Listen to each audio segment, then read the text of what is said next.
Hey everybody, have you ever wondered why Shopify doesn't handle professional invoicing out of the box? Well, I've discovered something that's going to change how you think about your store's invoicing process.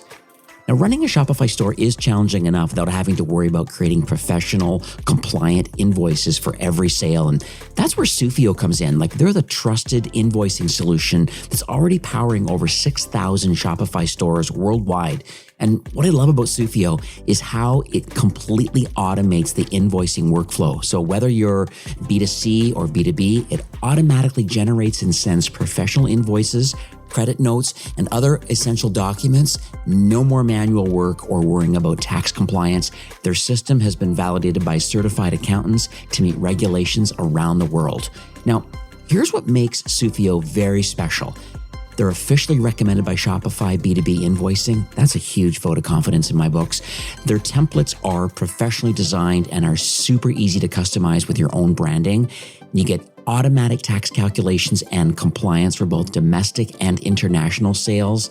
And here's the best part, their in-house support team actually helps you set everything all up. We're talking holding hands right from the beginning. So I've arranged something special for my listeners. If you visit sufio.com, that's sufio.com/fastlane, and you can get exclusive 90-day free trial. That's a full 3 months to transform your invoicing process and see the difference for yourself. Now remember, that's sufio.com/fastlane. Sufio is the professional invoicing made simple for Shopify stores. Plain and simple. So go check them out. You're listening to E-commerce Fastlane, the podcast show to help you build, manage, grow, and scale a successful and thriving company, powered by Shopify. Listen to real conversations with partners and subject matter experts as they share proven practical strategies, platforms, and the best Shopify apps to help you accelerate your business. The time is now for you to improve efficiencies, grow revenue, profit, and lifetime customer loyalty. Please welcome your host, startup founder, and strategic advisor, Steve Hutt. Welcome back to E-commerce Fastlane. I'm your host, Steve Hutt, and today we're diving into something that I believe every Shopify merchant kind of needs, but they often struggle with, and that's getting noticed without, breaking the bank, costing a lot of money. Today, I'm excited to welcome Gloria Chow, and she is, I didn't creep on your LinkedIn profile, but an award-winning PR strategist, really, who's helped thousands of entrepreneurs really to land kind of featured top-tier publications. I think about New York Times and Wall Street Journal. I believe even some fashion things like Vogue. And the nice thing about this is all without a lot of the expense that typically goes along with PR agencies. And she's a former kind of US diplomat and kind of turned a lot of that kind of people skills into now being a PR expert. She's developed a really neat framework. It's called CPR. I'll let her talk about what that is. It's quite interesting. So hello, Gloria. Welcome to E-commerce Fastlane. Oh, thanks for having me, Steve. I'm excited. Yeah, my pleasure. So let's talk a little bit about you originally being, I just want to set the framework first here in your expertise, but you were a US diplomat. You're really, now you're helping entrepreneurs get media coverage. What kind of sparked that transition, I guess, from that sort of role to now being in PR? Yeah. So if anyone has an untraditional kind of career path, this is for you. I always loved communication. So when I was working as a US diplomat, I was, writing speeches, and I always wanted to be everyone's unofficial hype woman. I always joke that in my previous life, I was like a hip hop MC, getting the crowd excited. And so I knew I was very good at communications and just hyping people up. And so when I realized I didn't want to be a bureaucrat anymore, I applied for 1,000 jobs in communications and PR. I kid you not, I have the LinkedIn receipts to prove it. And nobody would accept me because they wanted very traditional cookie cutter agency experience. And that's when I realized oh, wow, this industry is very traditional and gate kept. Right. And so me not having any Rolodex of contacts, I didn't study journalism. I had to literally pick up the phone, Steve, and cold call the operator at the New York Times until I got that person to pass me to the next person, to the next person. I did this thousands of times, getting phone slammed in my face, getting emails rejected. And I started to pick up on patterns of when it would get accepted. And it ended up getting, my clients on TV, New York Times, Wall Street Journal, BuzzFeed, Forbes, Vogue, all of them.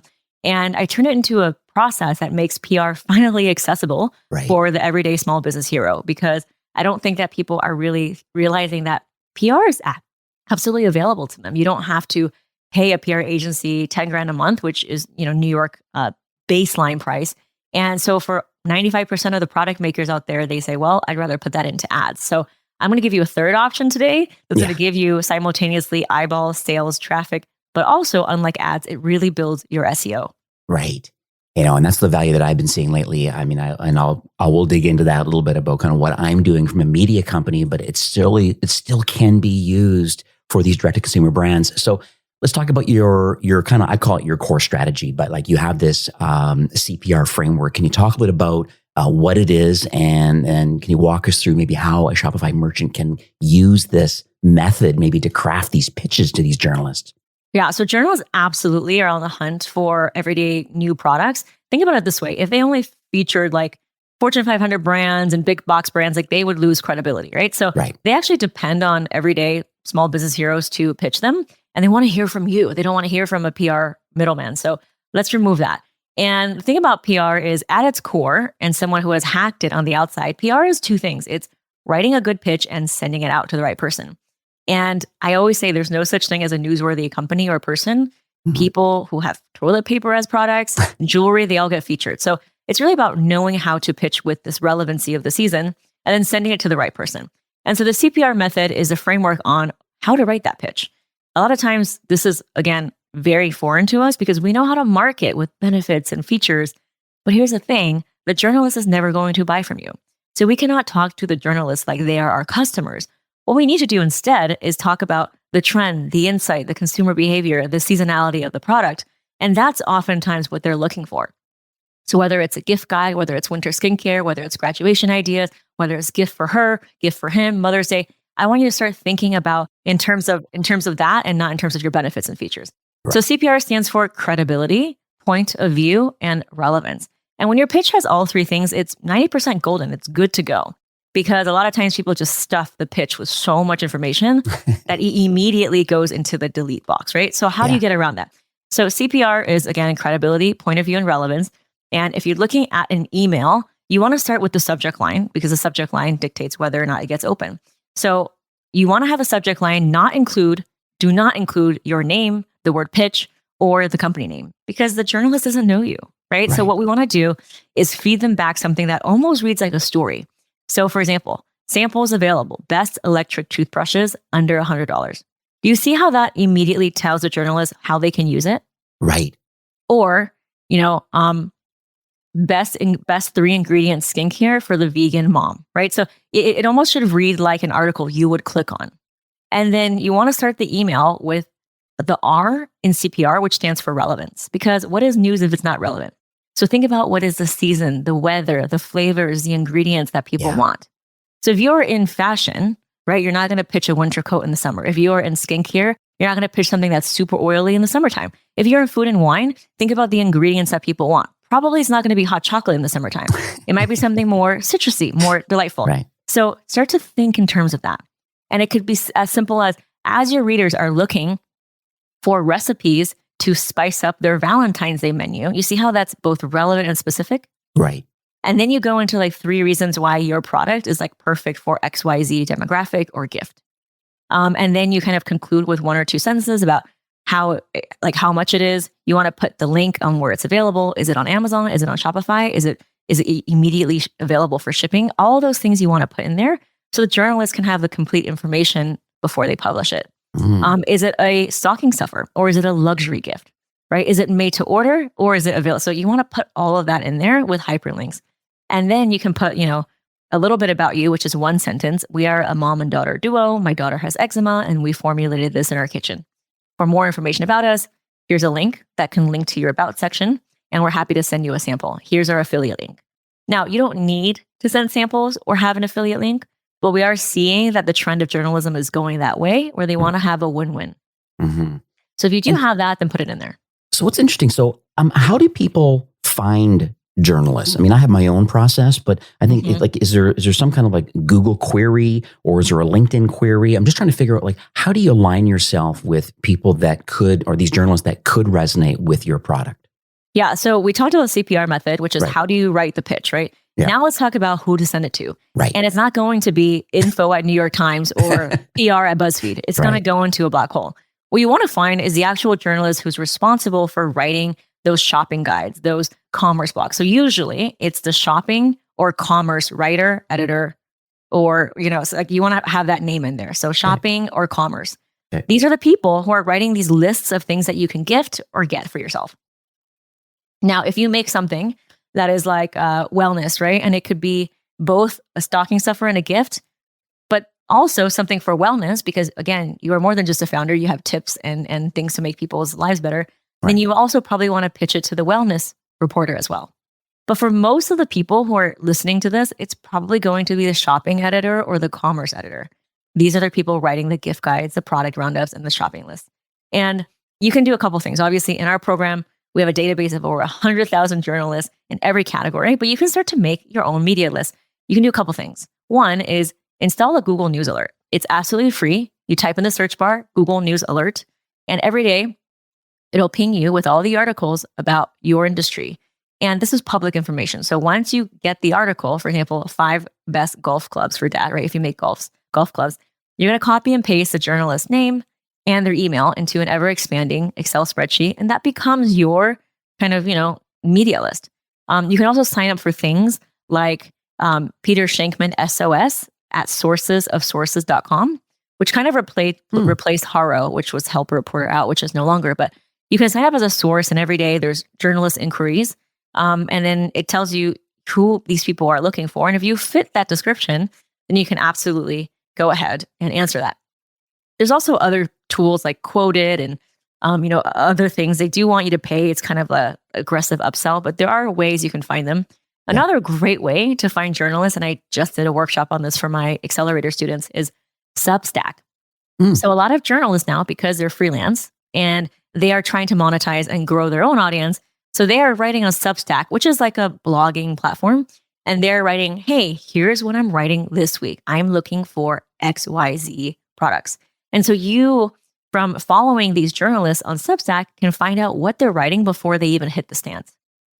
So those are all great ways to find out what they're writing on and how you can start to make your own media list. It's amazing. I've used Quoted. I'm currently actually pay for featured.com too. And so it's interesting. So you never know what people are looking for. You can pitch directly, or there are people looking for answers to the questions of articles and things that they are currently publishing and asking for citations from experts. Yeah, exactly. So there's all those things as well. Obviously, there's a trick to it. Like you still want to be succinct. You want to put in the subject line exactly. Make it easy for the journalist to find you. And so obviously I can go and talk about it for hours, but you should definitely check out my free PR masterclass. At gloriachowpr.com/masterclass. But that's kind of the basic level of like how you should be communicating with a journalist. I love it.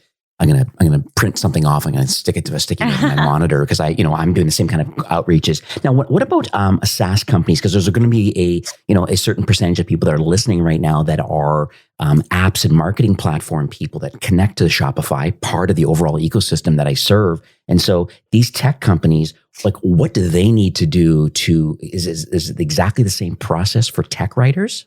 Yeah. So, I used to only work with SaaS companies and it's the same, right? It's like, who is the person that's covering, like, whether it's enterprise or SMBs or like AI, like you need to search for that person. And then, there's those niche platforms, like whether it's industry trades or something like a Wired, right? Of people covering it. Usually when it's SaaS, I recommend you figure out, okay, do I have a launch announcement coming up? Because that's usually the best ROI for your effort. And I work with people doing a VIP day where I actually help them launch and write a press release. But if you have something that is launching, whether it's a new iteration of your product or, it's in beta, but you're debuting it, try to figure out how you can write a press release, figure out what is that launch story, and then, get your messaging right, and then figure out who are the people who have covered this. A lot of times it could be people who have actually covered your competitor. So if you have SaaS, because there's a lot of saturation in SaaS, somebody who covered one software probably will cover you again. So you can start to make a media list for that as well. So So how do you monitor like the ROI, like the metrics? Like, cause I guess a merchant, if they start doing this CPR framework, the credibility, the point of view, the relevance, they get, a couple pitches out there, and maybe they start getting some efforts, and some success out of it, like beyond just maybe media mentions. What are the other kind of ancillary benefits? Well, other than like SEO, is that you can actually see, for example, if you do have a product and if you do give them an affiliate link, let's say Real Simple or Home and Garden, then you can see the sales coming in, Right. because then you're going to see that. Yeah. But then also it's a trust builder as well, because it's not enough for people to just see your product. If you are a smaller player, they absolutely need to trust that you're legit. And there's no better way to do that, even better than testimonials, than to show that you've been featured. So if I'm selecting like your skincare brand over something that's established, how do you give me that seal of credibility? So for me, PR is the most highest leverage work you can ever do as a founder, because it simultaneously checks all of those boxes, not only of traffic, visibility, but also of credibility too. So what about relationship building? I think I could see this being an interesting challenge though for some people, because I think that like if you definitely want to build a lasting relationship with journalists that, clearly they trust you, you have a great product, and, and there's been some citations built around what it is that you do. Like, so how do you kind of nurture these sort of connections without being too pushy? Yeah, well, one thing is that like people, journalists are people, right? They have egos. Right. So, and they write. So it's really great to follow them, engage with their stuff. Right. Like say, hey, I loved your article that you wrote on the best pet care products. Right. I actually bought one of those products. Are you doing it again? Because I'd love to talk about my pet product. You see how that's a great way to break the ice and simultaneously compliment them as well. Mm. And you mentioned you have some kind of resources and things like that. Are there any kind of like either internal tools and things that you can give people access to, or are there any external tools and things that people can use that they can, I guess, build their own media list and kind of manage their own PR efforts? Yeah, so Media's I already gave you a couple, right? So like the Google Right. News Alert and the SOS sources of sources. Right. That's a great thing. Another thing is that you can actually take this process in-house, and we teach you how to do this in my accelerator program. But basically, once you have a good pitch, you can hire an intern or assistant to just every day, like you do with everything else, plant the seeds. So they'll spend like an hour each week on a Monday drafting and sending the pitches out. They follow up the next day. So there's a way you can do it with email and DM. That way you're kind of fostering that. A couple of tools that I would recommend is install a email open software, because that way you can know if it's a deliverability issue or if it's not being open. Because a lot of times, we send a pitch and we're like hiding in the bathroom because, it's very, it's like scary, Yeah. But journalists are not sitting on their thrones judging you. They're very busy, Right. and they have so much content they need to churn out. So you're actually doing them a favor, but we need to know if they're opening it. And so let's say if they're not opening it, okay, let's solve for that problem. Let's say if they are opening it and your software is telling you they're opening it many times, that's a really good thing. It means that they really like it. They're just looking for a place for it. So that's when you would go and engage and maybe, be of value, and then just have a little patience. But if your pitch is getting open many times, then that's actually a really good sign, because they're not going to open it more than once unless they really like it. I see.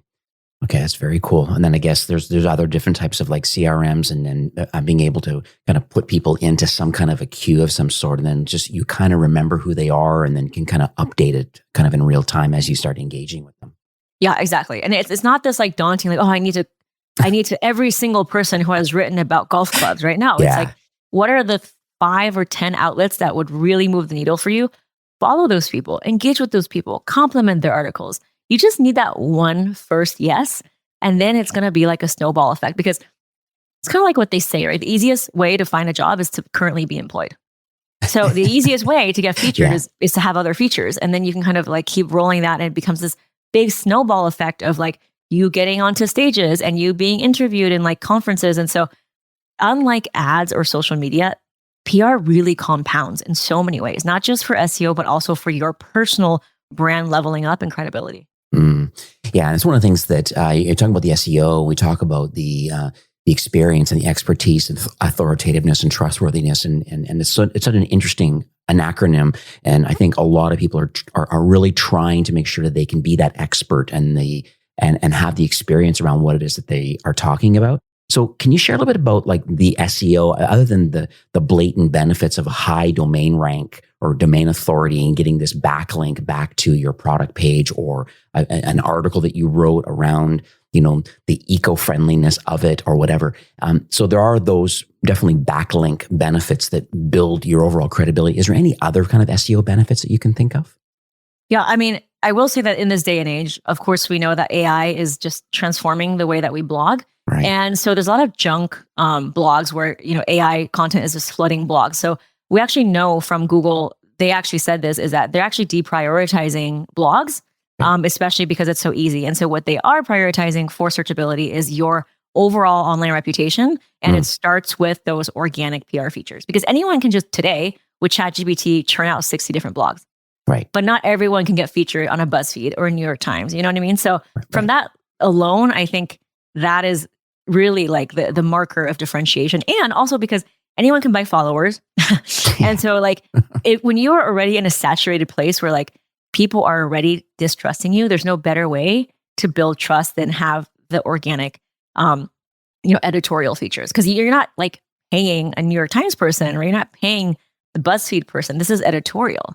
And so that to me is just the most credible thing that you can do as a founder. And then of course with SEO, it helps a lot too.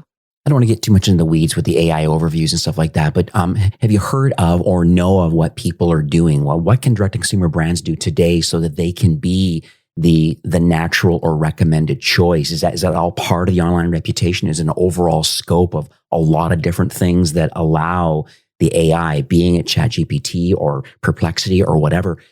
Why because I know Shopify now has a connection with Perplexity now, and now recommending products from within their AI search feature. So have you heard much about what brands are doing now so they can be discovered quickly from within these AI tools? Well, I mean, I think that getting featured will also, because they're scraping the internet, right? Right. So the more that you can have backlinks, whether it's through podcasts, and some blogs, but like, anytime somebody mentions you, that's a high domain authority website, is better. I actually talked to an SEO expert, and they said that like just getting like 1 or 2 backlinks from a very high domain authority website is much better than 10 from like a junk website. Right.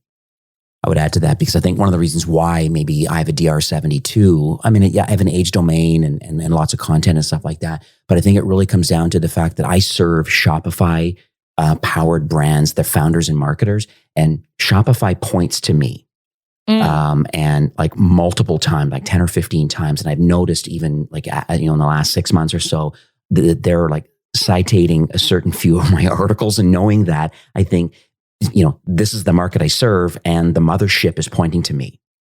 So that means something. So I think the same thing can happen for those brands that are listening today. Like they're like, hey, well, like who's talking about, let's say, the footwear market? Are there footwear experts out there that aren't really brand specific, but they really want to talk about the engineering behind it? They want to talk about the eco-friendliness and the philanthropy that goes around the footwear industry. And if there are certain people that are rising to the top, then those are the people you want to talk to, and follow your CPR framework. And then, get people to start talking more about it. These more authoritative people that aren't maybe brand specific. Yeah. I mean, I think so too. I think that like having a diversity of opinion is really important. And we also need to realize the media landscape is varied, right? It's not just top tier. You also have your local, and you have your medium tier, and then you have your trade publications that are good too. But overall, it's like when I talk about marketing and PR, I always say marketing is you talking about you, and PR is your industry talking about you. And so it could be, a New York Times, that's very mass audience, or it could be like a retail dive that's a little bit more specific. And I think all of those you need to check the boxes of so that you can form a really good holistic picture of your thought leadership. So how does internationalization fit into this? Because I think a brand's strategy currently is, okay, am I in Amazon? So let's talk about the channel side of it. So yes, I'm there. Now, what happens about, I want to start selling in Australia or Germany or wherever? Is it the same process again for internationalization, like getting boots on the ground, local, in language kind of like a press? And do you follow the same process? Yeah, I mean, it's, again, journalists are people, right? So if you can pitch something relevant to them, that it doesn't matter if you're in whatever language, like people are looking to shop for the season. Right. And so those stories and those listicles and those shopping guides are going to be churned out with or without you. Now, a lot of times those just get updated. So like, for Forbes or House Beautiful, like they're not writing a new thing. They're just like updating their thing. Right. So a lot of times a good way to figure out where you can fit is just by figuring out, okay, what have they written about last year and how can I fit into one of those categories? Now, in terms of like, what works for you, it depends on where your audience is, right? Like not everyone is listening to a podcast and not everyone's watching TV. And so depending on where your audience is, you need to tailor a PR strategy specific for you. Now, here's the thing. A lot of times we get those like spam, like, oh, I can feature you in a cable news thing. And, it's a C-list actor and charge you like $7,000. Do not fall for that because it's going to be aired on like 3,000, channel number 3,000 at 4 a.m. when no one's seeing it. Right. But there's so many PR scams out there. And so you just need to know, where are our audience? What are the things that I read, right? Because you're probably your ideal audience. And so how can I focus on that? Right. All right. So what do you believe some of our next steps could be? Because I mean, clearly you have your free masterclass, which I'll make sure I put a link in the show notes. You have a premium paid service. Can you talk a little bit about that? Yeah. So I want to make PR accessible. Like my whole thing is like, it's been gatekept, and how do we make it accessible? And so my program, the Get Featured Accelerator, is the only program that allows product owners to actually connect with the top 1% of editors who write those product features. So we have people from BuzzFeed coming in, from Forbes, from Vogue. And they're the people who are, like on Good Morning America, who are actually like producing those stories. And then we also give you a database of all the journalists so that you can connect with them. And then I have proven pitch templates of like 50 different types of products that I've written that have gotten featured. And then we have an unlimited access in my PR community where you can ask me questions like, well, what about my samples and all of the things? So there's really no other program like it. I don't really see anyone else doing this for product makers. And the whole thing is about, we need to democratize PR. And how do we do it without pay to play? How do we do it without big following? And that's really what I created with the Get Featured Accelerator. Oh, lovely. And then you also have the Small Business PR podcast. Can you tell us a little bit about that? Yeah. So I'm thinking like, okay, no one's revealing this type of information, like the actual nitty gritty that you can't Google. For example, what is a pet peeve? How do I hyperlink? What is the right size of image that I should send? How many samples? Like all those things that people don't talk about, I am answering that on my podcast because I actually asked the editor and I actually asked them these really specific questions. And, I'm a fast-walking New Yorker, if you haven't heard already. So I got no time for BS. Like I don't even do an intro. Like we just get right into it. So if you're looking for no BS, quick, actionable things about marketing and PR in a way that's actually achievable for small business owners who don't have a big budget, I really hope that you can listen and subscribe. It's just, you can Google it, like Small Business PR. It's my photos on it, and it's free. And people have actually, listened to that and gotten featured just by the tips alone from the podcast. Right. This is lovely. Okay. Well, I'll make sure I have all of these links. It's been very eye-opening. Thank you for sharing the CPR framework, because it's, selfishly, I've learned a lot about what I can do for PR, because I want to continue expanding, the strengths that I have about helping these founders and marketers. And I know there's a lot of people listening today that are in the same kind of boat. They're like, hey, maybe they're going to pass this episode on to one of their marketers and saying, hey, listen to this podcast, because Gloria clearly has a lot of knowledge and a lot of success. And I'll make sure I put all of this in the show notes. Been a lovely recording. Thank you so much for coming on the show today. Thank you so much. And also one more thing is my PR masterclass, you can actually see like word for word a CPR pitch from the subject line down to the very last word of how someone got featured dozens of times. And you can watch that for free at gloriachoupr.com/masterclass. And if you do one thing today, I would watch that, because that gives you like an actual structure, and you can start to put pen to paper and start to write your CPR pitch and start to get it out there. Lovely. I'm looking at it right now. I just bookmarked it. Thank you. All right. Well, have yourself a great afternoon. Thank you. All right. Take care. Well, that's it for today's episode. I'd like to thank you personally for being a loyal listener of E-commerce Fastlane. It's my hope that this podcast is offering you a ton of value through growth strategies, tactics, and exclusive insider tips on the best Shopify apps and marketing platforms, all with my personal goal to help you build, manage, grow, and scale a successful and thriving company powered by Shopify. Thanks for investing some time today and listening to the show. I'm so proud and excited that you have a growth mindset and are a constant learner. I truly appreciate you and your entrepreneurial journey. Enjoy the rest of the week and keep thriving with Shopify.